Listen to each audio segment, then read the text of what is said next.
Welcome to Explore. I'm Mary Ruth Snyder, the Executive Director of the Campbell River and District Chamber of Commerce. We are coming to you from the Shaw Spotlight Studio on Rob Ron Road in Campbell River. Our very special guest today is Mayor-elect Kermit Dahl. Thank you so much for coming in today. I can only imagine how busy your schedule became as of October 15th. Yeah, it's been pretty crazy for sure.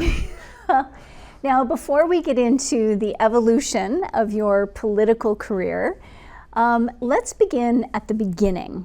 If you could share with us, where was it that you were born and raised? I was born in Calgary, Alberta, Okay. and I grew up in central Alberta, mostly around the Red Deer area. Red Deer itself and a little town 6 miles north of Red Deer called Black Falls. So between those two places.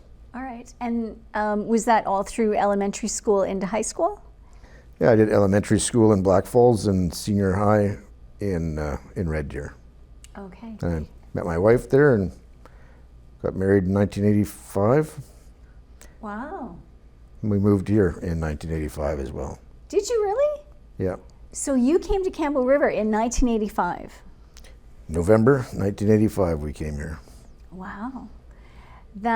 And what was it that prompted that move from Red Deer to here? Like, of all the places in Canada you could have chosen. A job. Now, in 1985 there wasn't a lot of work around central Alberta or in Alberta. Oil and gas was kind of down at that time. Okay. And I was supposed to come here and start a job in a new shop that was opening in Campbell River. Okay. So I moved here in November and got here, and the shop wasn't anywhere as close to being ready to go to work. So I didn't go to work until April of 1986. All right. So what did you do for that 6 months? Starve. It was, we were 19 years old, just married, broke as broke could be. We lived in Stories Beach. Yeah. We didn't have a car. We had a car, but we didn't have insurance or money for gas. So, we'd hitchhike to town to get groceries and hitchhike home. We had some super awesome people gave us a place to live. Mm-hmm. And probably without Blair and Eileen Pinder, we would have turned around and gone back to Alberta, but they made it so that we could survive here. Wow. Are you still in touch with them? I haven't talked to Eileen for several years, and Blair passed away. Okay. So what would you say in your early years in Alberta, what did you learn and experience in your elementary years and your high school years that sort of informed your path as you began adulthood? I don't know. I can't think of anything that really did that. I've always been a pretty, I don't know, disciplined wouldn't be the word, but structured person. Yeah. I've always thought out what I'm going to do, and then I don't change my mind hardly ever. Okay, well, that's good to know. Now, when you were growing up in grade school and high school, is there a particular teacher that impacted you more than others, either positively or negatively? In grade 6, I had a teacher named Mrs. Blackmore, and she was strict. But every day we did current events around the world. Back then, Quebec was a big thing with René Lévesque, and Trudeau was around that time making French mandatory on packaging. Yeah. There's a lot of stuff going on in the Middle East, and every day there was a show on the radio that we'd listen to that talked about current events. So I would say probably that grade 6 teacher would be the most influential one. Okay. So do you think that your early exposure to the current events, not just locally, but nationally and internationally, do you think that has impacted your path like 4 years ago when you chose to jump into local politics? I don't think that did. When I got in 4 years ago, when I decided to run, it was more because of like I said, when Betty and I came here, we had nothing. Right. And Campbell River's been pretty awesome to us. You know, we've had 2 kids here and raised them in Campbell River. They've gone to school, gone to university from here. We've ran a business here that's been successful for quite a number of years. So it was more that I saw that the community could use someone with a different view set to run for council. And I thought that this would be an opportunity for me to give back for 4 years. I'd never planned on running a second term. I planned on running one time, giving 4 years, and retiring next year. What changed your mind? Ron Kerr and Sean Smythe changed my mind. Okay. We agreed.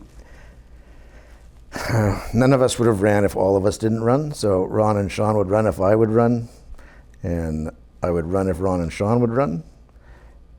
And then I tried to convince one of Ron or Sean to run for mayor, and neither of them would. So by a process of elimination, I ended up running for mayor. Okay. Now, how far into the previous 4 years did that sort of happen? Like, when did you start to think that maybe I'm not going to be done after these 4 years? I don't know, I probably knew it the whole time. Did you really? Okay. I'm not positive. You know, I didn't plan on it, but I probably in the back of my mind knew that if I wasn't done, I wasn't going to be done. Okay. All right. So you talked about how when you first moved out from Red Deer, you came out to work in a shop. What kind of shop was it that you were working in? It was a spring shop. My dad was starting it with another business partner in Campbell River, and it was specializing in automotive and heavy truck suspension.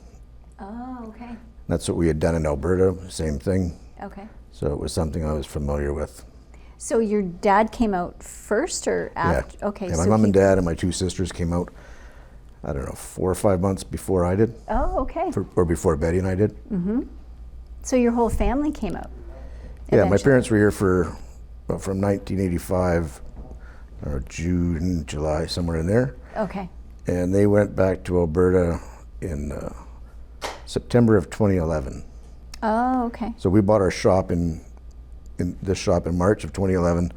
My dad was retired. He came back in May to work with us. Yep. Until we got a mechanic, and he worked until about mid-September and went back to Alberta to help his brother harvest. My dad's family are farmers. Mm-hmm. And I got back to Alberta, and my dad had a major brain aneurysm and 4 strokes, so my parents ended up staying in Alberta for the rest of his days, and my mom still lives there. Okay. Does she have any desire to come back to the island? I'm sure she does. Okay. She hasn't, but I'm sure she would like to be here. Okay. Now, the shop that you own currently, Associated Tire, right? Yep. And you've had that since 2011. Yep, March 2011. Now, you said your dad was a mechanic, and you basically from 19 on worked in the spring shop and learned heavy suspension. Did you eventually become a mechanic as well? Yeah, that shop didn't do so great, and I ended up working for an Esso station in Campbellton. Okay. So I was there for, I don't know, 3 or 4 years. And then I went to work for Fountain Tire and finished my apprenticeship there, and I was there until 2010, December 2010. I left from 92 to 97 to work at the PRT nursery as a mechanic doing maintenance. Oh, okay. But then What's PRT? Pacific Regeneration Technologies. It's a big tree nursery at the top of General. Oh, okay. And how did you find that work? It was interesting. You know, it's a different type of farming. Yeah. It's pretty interesting though. Since you, like, throughout your career in being in Campbellton, did you find that just through osmosis and being around all of the people that live in Campbell River, like in forestry and mining and fishing, have you kind of gained general knowledge around those industries just through osmosis, being involved with them in a day-to-day operation? Yeah, 70% of what we do is logging related, logging or mining. We do tires for the mine west of town, and we do a lot of logging equipment. Yep. And anything pretty much that rolls on tires we do. My son was at the solid waste dump there today doing a tire for them out there. Tomorrow we could be in Vernon Lake doing off-highway logging truck tires. Oh, so you do like if a big truck breaks down, you actually have to go to them. We will, yep. Okay. We've got a couple of service trucks Oh. to do that stuff. Oh, okay. Oh, that's interesting. That's wild to be able to take that on the road and go and provide that service. Yeah. And now, are they, like the trucks that you have to do that, are they able to go up the logging roads as well? Like, are they big, heavy-duty trucks themselves? Yeah, we've got two four-wheel drive service trucks. One's a crane truck. Yeah. So that goes and does, big stackers and really big equipment. And then we've got a smaller 1-ton truck that we use for going out on the logging road to do a steer tire or something where you want to get there a little quicker. Mm-hmm. A big F550 doesn't travel that fast or very comfortably. Now, what would you say that all of the knowledge that you've gained since 1986 in working for businesses and then owning your own business, what knowledge have you gained through that evolution of your professional career do you think will help you in the next 4 years running the city? You'll have an appreciation for what it takes to make money. Okay. I know how hard people work for their money. I know how hard I've worked since we moved here in 1985 and gone from hitchhiking to town to buy groceries to being able to go down to the grocery store in a vehicle and pick them up. Yeah. I know what it took to get there, and I know what it takes for all of my staff, how hard they work. What we do isn't easy work, so you learn to appreciate what you've got. Now, one of the biggest challenge, not only in British Columbia, but right across the country, is of course the massive inflation that local governments really can't affect at all. It's definitely something that's got to happen provincially, federally, and internationally. However, there are a number of things that local governments can do to impact the quality of life for the citizens locally. So knowing that you can't affect the inflation, but you can affect other day-to-day things that affect citizens, what would you say going into the next 4 years is really going to be your top priority? Housing attainability is going to be in the top 3 for sure. I'm not sure if it'll be number 1 or 2 or 3, but housing attainability has to be one of the very most important things. Right. And we need to make lots and available so that developers can build houses, build apartment buildings, build townhouses, fourplexes, duplexes. We have a serious shortage, and I think that'll generate, decent jobs. Mm-hmm. It's going to bring hopefully some younger people here that are going to fill those jobs, and then hopefully increase our vacancy rate and stabilize our rental market. Right. What about secondary suites? Well, that's been a hot topic. It has for many years. Lots of people talked about that I voted against secondary suites, but reality is that every new subdivision in Campbell River allows secondary suites. I don't think that people that bought a single-family home should have the house next door to them turned into a duplex without having any input at all. So there's one reason that I don't support blanket secondary suites. Okay. Second thing is many of the older subdivisions in Campbell River, the infrastructure wasn't developed to have enough water volume or sewer capacity or street parking to absorb that kind of thing. Okay. And when it was brought to us and said, all of these other communities have it widespread, I called My daughter is a teacher in Langford, so I know people there in their city hall. So I called them and said, it's being said that you have blanket zoning for wide open R1As. And they said, no, we don't. We have, it's open to R1As in all new subdivisions. We have subdivisions that it's absolutely not allowed at all. You can't even come and apply for them. Okay. And, you know, in my opinion, anyone should be able to come and apply. But your neighbor should have input. The city should have input to say, no, we don't have water or sewer capacity in that area. Right. You know, you look at what happened on the south end of Campbell River with sewer capacity last year, or early this year. You know, we don't want to have that happening on Murphy Street or Right. Carnegie. Right. So how do you, like, I realize this is really early days. You haven't even been sworn in yet. So we're capturing you after 4 years of being a counselor.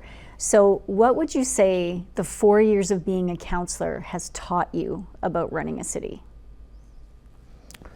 I've learned a lot about our staff that I didn't know when I went there for sure. We have great staff. I would say 99% of the people that work at our city hall really want to do an incredible job. Our OCP is an issue for our staff. You know, I can remember early on seeing applications come to City Hall, come in front of council, and staff making a recommendation to vote against this application, to deny it. And I can remember speaking and saying that I didn't agree, and I felt what the application was asking for was correct. It was for a subdivision for a small acreage, Okay. so that a mother could give her daughter a piece of property to build a house. Right. And I said it's not something that any of us wouldn't do for our kids if we had the opportunity to do it. You know, what grandmother doesn't want her grandkids to live next door? Yes. They all do. We all do. Yes. And as I was making my argument for approval, I could see staff shaking their head agreeing with me. And I was thinking, how can you be agreeing? You just presented to deny this. And then after seeing it a couple of times, I figured out it's our official community plan. Everything they do has to be supported by that OCP. Whether they think it's a good thing or a bad thing, their personal opinion has nothing to do with their decision. So they can't say, I think this is a good idea. They can only say what the OCP says they can say. Right. So they're totally governed by the OCP. Correct. Okay. When was the last time it was reviewed? I think 2011 or 2012. What? Yeah. Sorry. We're talking 10, 11 years ago was the last time it was reviewed? Yeah. It's in the work plan for 2023. I made the motion, I think, in 2021 because I knew then it wouldn't get done before the end of that term. Right. So it is in the work schedule for 2023, hopefully early 2023. I'm quite shocked by that because, like, most strategic plans are usually redone every 3 to 5 years. And isn't an OCP essentially your strategic plan, except for it's for a city, essentially? Like, Essentially, it's the guiding principle to which we're supposed to operate. okay. How often would you like to see the OCP revisited? I'm not sure what's realistic. It needs a major review right now, and then, you know, the SOCP, I know there's communities that look at that and review it multiple times a year Okay. to try to keep everything current. And fluid. Yeah. Okay. So you have some work for you guys coming up really quick. Now, when you're sworn in November 1st, right? Yeah. Okay. So we should say that this is being recorded on Friday, October 21st, and Kermit Dahl is the mayor-elect, but after November 1st, he will be the mayor of the city of Campbell River. So, and then your first actual council meeting is the Monday after that, the 7th, right? Monday, yeah. November 7th. Okay. So have you, because you have not been sworn in yet, are the group of you who have been elected, are you able to meet as a group? Because after you're sworn in, there's some rules around how many of you can meet in one place at a time. That's correct, yeah. Okay. So we've been talking, Okay. for the last 6 days or so. Yeah. And we'll continue to talk for the next week and try to be ready for our first meeting to hit the ground running. Yeah. Now, during the election, you were referred to by other people as a slate, but I've watched a couple of videos or I've seen some texts or something where you and the group you were working with said, no, you're not a slate. Can you kind of clarify what you are or what you were, or how you're going to work together? We were started out as 6, like-minded people. Okay. A slate, everyone, they have one thing to say and everyone says the same thing. We've got 6 strong individuals that, will be able to feed information to the group so that we can come up with solutions to all the problems that Campbell River is facing. I don't think there's anyone on our team that's weak enough to allow someone else to tell them what they're going to think or say. They're all strong-willed individuals. The majority of them have been self-employed. Mm-hmm. Doug has been with municipal government for 37 years, but Ron Kerr ran a landscaping business. Sean Smythe runs a helicopter business. Ben Lanyon runs an accounting firm and a concrete business. Susan Sinnett's a private practicing lawyer. Mm-hmm. I've run a tire shop. Right. Not sure if I missed somebody in there. Only Tennille, who is not a part of your group, but she has been elected, Tennille Johnston. So I've met with Tennille a few times. I don't really know Tennille. I know she's from the Wewakai Nation. Mm-hmm. She has been into nursing and social services. Mm-hmm. And I think that she's going to be a great fit with the rest of us. I look forward to working with her and getting to know more about her. Mm-hmm. Okay. Do you think that, so what you are describing are a group of 7 people that are all very well educated with lots of good personal experience that all think for themselves. So if an issue came before council, you're not expecting them to all vote one way. You are expecting healthy debate from everybody. Yeah. Okay. All right. At my shop for years, it's had an office that says, none of us are as smart as all of us. So I wouldn't want to have 7 people that all can only come up with one idea. Right. We need 7 ideas, and then we can take the 7 ideas and work together until we've come up with a solution, made up from all of those individual ideas. Okay. That sounds like a very productive way to move forward in these very trying times. And the trying times, again, are not just here in Campbell River, but right across the country. Can you see yourself reaching out to, there's 70 new mayors in the province as of last week. And can you see yourself reaching out to other elected officials to collaborate and figure out see what's working in their city or town? Yeah, for sure I could. Okay. I talked to Mark Baker today from Sayward. Mark and I have known each other for a while. We don't get to talk a lot, but it would be great to be able to talk back and forth with Mark and bounce ideas off of him. Yeah. Cherie Minions from Port Alberni. I've watched her for the last 4 years. It was her first term as mayor, and I was impressed to see all of the things that she's been able to do in her community. Mm-hmm. So I'd love to get to talk to Cherie and see how she pulled that off so quickly. There was a lot of things that came together in the first term for a young mayor. Okay. How are you gonna juggle your time? What does that look like? Well, it looks like chaos.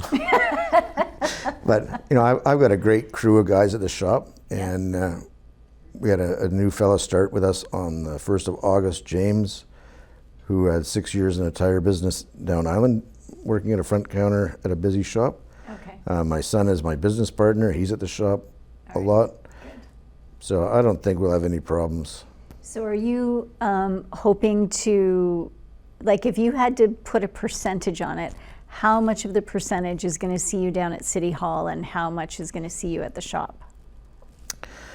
Is it a 40-60 split or a 75-25 or? Well, I don't know. I work about 70 hours a week at the tire shop. So, you know, if I worked 50-50, that would be 35 hours at City Hall. Yeah. So I think it's probably more like a 60-40, somewhere in there, maybe. City shop or shop Yeah, city? 40% at the city. Okay. The first 4 to 6 months, I think I'll be at the city more. Yeah. But I think, you know, once things, we have a lot of ideas of things we want to do. Mm-hmm. And I think after the first 6 months that Okay. things will have changed substantially. All right. Well, it's hard to believe, but we're down to the last 2 minutes. First of all, I'd like to say thank you for coming in today, because again, I know how busy it is in these early days, and we would like to have you back maybe in June after you get, you know, the next 8-9 months under your belt, and we can talk about all of the things that have transpired in the city between now and then, and what you've learned with a different hat on. Instead of a counselor hat, it's the mayor hat, and yeah, I just, congratulations. And we do wish you all the best because you have your hands full. There is a lot going on in the city, and there's a lot going on in the province and in the country and globally. And I'm really glad you're sitting in that seat and not me. Yeah. If we didn't have such a good group of people on council, it would be a lot more scary than it is. It's more exciting than scary because we have a great council. All right. Now, is there going to be a way for the general population to reach out if they have concerns over the next couple of months, or like whenever? Is there an easy way for them to reach out and have a discussion with you and the councillors, or bring something to your attention? Yeah, send an email to, I think my email address will still be kermit.dahl@campbellriver.ca, or Okay. can phone City Hall, and I'll be there every day except Mondays. I'm not going in on Monday. Okay. All right. Well, again, thank you so much and congratulations, and we hope that you'll come back and visit with us again. Will do. All right. Thank you so much for watching Explore today, and thank you to our guest, Mayor-elect Kermit Dahl. I'm Mary Ruth Snyder. Please join us again.